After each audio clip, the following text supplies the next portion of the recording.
Welcome to the mother of all talk shows, Extra. If you're watching on Facebook, please share now with all of your contacts, all of your friends. If you're watching on my YouTube channel, please subscribe. If you're watching on Twitter and on Twitch, well, long may it continue. But should it not continue, you have to know this. You must follow me on my Telegram channel. That's where my Twitter output will go if it's no longer possible to have it on Twitter. It's t.me/George Galloway. And as for the mother of all talk shows, never mind the mother of all talk shows, Extra. If you want to be certain that you'll continue to be able to see this, and for the last 4 shows in a row, almost 1.2 million on average of you have watched all or part of the show. But should it come to pass that you can no longer get it on your usual channels, you need to subscribe to my Patreon channel. That's patreon.com/George Galloway. It would cost you £1 a week, but then that's the cost of a cup of tea in a transport cafe. Certainly nowhere near the price of a cup of tea in one of the high street cafes. So if you think I'm worth it, you're going to have to subscribe, because no one can tell in this atmosphere of witch hunt just exactly who and when is going to disappear. Ed Schultz, my late friend from RT America, is 4 years in the grave, God rest his soul. But a tweet was resurfaced from his long dormant Twitter account of something that he put out in 2018 before he died. And it was stamped Russian affiliated media. And he's not even a dead Russian, not like Dostoevsky, not like Solzhenitsyn. He's not even an animated Russian like Sergei and Alexander and their little son Oleg. No, he's a dead American, a man that used to be a major figure in US television. He's 4 years dead, but they still are stamping him with the dreaded words. So you never know what's coming next. The magnificent Russian tennis player Medvedev has been told that he will not be able to play at Wimbledon this year unless he denounces his own government. Just think about that for a minute. And just thank your lucky stars that that was never applied to British and American sports stars and entertainers when Britain and America, in complete defiance of international law, killed 1 million people in the illegal invasion of Iraq. Just thank your lucky stars that no one thought of that one. I don't know what Medvedev will do. I know what I would do in his shoes, but there's a lot of money and prestige at stake at Wimbledon. If he does bow the knee, then the disgrace will be not on him, but on the Lawn Tennis Association and the British tennis authorities. And what will it be worth to have a man denounce his own country on pain of being drummed out of the sport that he loves and excels in? Advantage McCarthyism, the touchline judge might opine censorously. The whole idea of witch hunting people because they are Russians quite belies the absolute lie that the West, that's 10% of the human population, is not at war with Russians, only with their government. Well, Medvedev, the tennis player, sure ain't a part of the Russian government, but he's being witch hunted, he's being blackmailed, he's being browbeaten. Ditto Chelsea Football Club, who were told that they could not sell tickets to their own fans for the upcoming FA Cup tie with Middlesbrough. An absolute witch hunt is destroying a football team that is a world power in the game. The Champions League holders are being systematically deconstructed because their owner is, or rather was, a Russian. It's a double is or was, because Roman Abramovich, on the face of it, no longer owns Chelsea. And Roman Abramovich is no longer a Russian. But the supporters, hundreds of thousands of them, of Chelsea Football Club are being victimized by a set of football authorities that gave permission for the royal family of Saudi Arabia to take over another prime English Premiership football team, Newcastle United.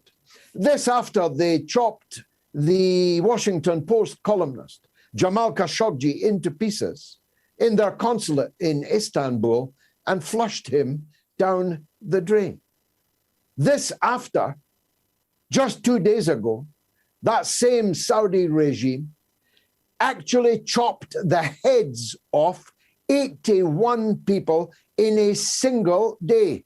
The biggest act of head chopping since ISIS. Oh, wait, even ISIS never cut 81 people's heads off on the same day, although they probably got near to that grisly record. And speaking of Saudi Arabia, who's there right now? The British Prime Minister, Boris Johnson, seeking to take the high ground over Ukraine, is in Riyadh on his knees, kissing the ring of the Saudi crown prince who murdered Jamal Khashoggi, who gave the order to decapitate 81 people in a single day, many of them captured for protesting for democracy when they were teenagers. Boris Johnson's there kissing the ring, begging for more oil production from the Saudis. Joe Biden would be there if he could find his way to the airport. And I don't know, Nancy Pelosi, if she could stay off the gin for long enough, she'd be there too. But the Saudis actually won't take a telephone call from Joe Biden, who, of course, in his election campaign, promised to be really, really tough with them, to reset relations with Saudi Arabia, even though he's now by letter, because they won't take the telephone call, begging them to save America's economy by upping their production. Saudi Arabia has just announced that it will sell its oil in the Chinese currency, RMB, from now on. And that's why Vladimir Putin is right today when he says that this conflict in Ukraine has marked the end of the West's economic and political domination of the globe. Sing hallelujah to that, for it has gone on for far too long. Hundreds of years it's been going on. I'm on South African Broadcasting Corporation, their BBC, in a debate tomorrow. Although they couldn't find anyone to debate against me, they had to get a guy from New York. Why do you think South Africa, all of Africa, is against the NATO provocation towards Russia, the NATO encroachment upon Russia, which has been answered in this invasion of Ukraine? There's never been a Russian Congo or a Chinese Congo, but there was, I'm afraid to say, for hundreds of years, the bloodiest of all colonial outposts, the Belgian Congo, where the richest country in Africa was systematically looted of its people and of its treasure by King Leopold of the Belgians, long gone. But Belgium is where the headquarters of NATO and of the European Union currently is. And one of the things we'll be looking at tonight is what all of this means for Europe as a continent, for the EU as an economic and political bloc, and for the European economy. And it doesn't make happy reading, I must tell you. So we'll be looking at just exactly who is who in this whole affair. I've made my position very clear from the beginning. I did not expect this invasion. I did not want this invasion. But now that this invasion has happened, it's far better that it comes to a negotiated end as quickly as possible, like tomorrow. It is vital for the preservation of Ukraine's infrastructure and, above all, its innocent civilian population, that the forces of the coup regime in Kiev lay down their arms and negotiate a settlement which could have been had before the invasion began. A settlement which, as Lavrov put it, is a set of minimal demands, the foremost of which is the treaty proof that Ukraine will never join NATO, never invite foreign armies or weapons onto their soil ever again. That Ukraine should be a neutral country, like Austria.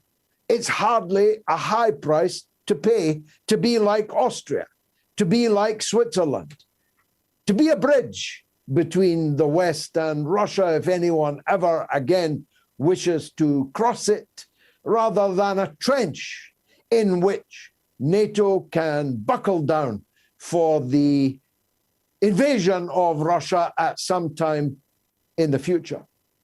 For those who say, what a fanciful idea, well, not if you're Russian.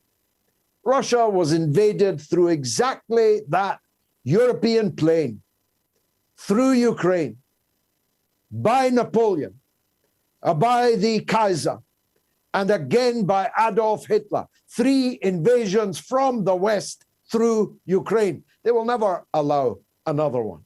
As I put it to you, and it's chilling, but true, the Russians would rather blow up the whole world than leave themselves naked and open to a 4th Western invasion of their country. Now, I'm not a supporter of Vladimir Putin. I've said many times that if I was a Russian, I would have voted for someone else. I would have voted for the main opposition leader, Zhuganov. He's a communist. Not many people of you knew that the second biggest party in Russia is the Communist Party. And they issued a statement this week, which in its clarity and its luminosity was the best thing I've read so far from Russia on how this disaster in Ukraine came about. I urge you to read it. You'll find it on my Twitter feed. It's a first-class look at the history and present-day reality of Ukraine. It makes for startling reading, not least in this regard. And these are the issues I wish to close on.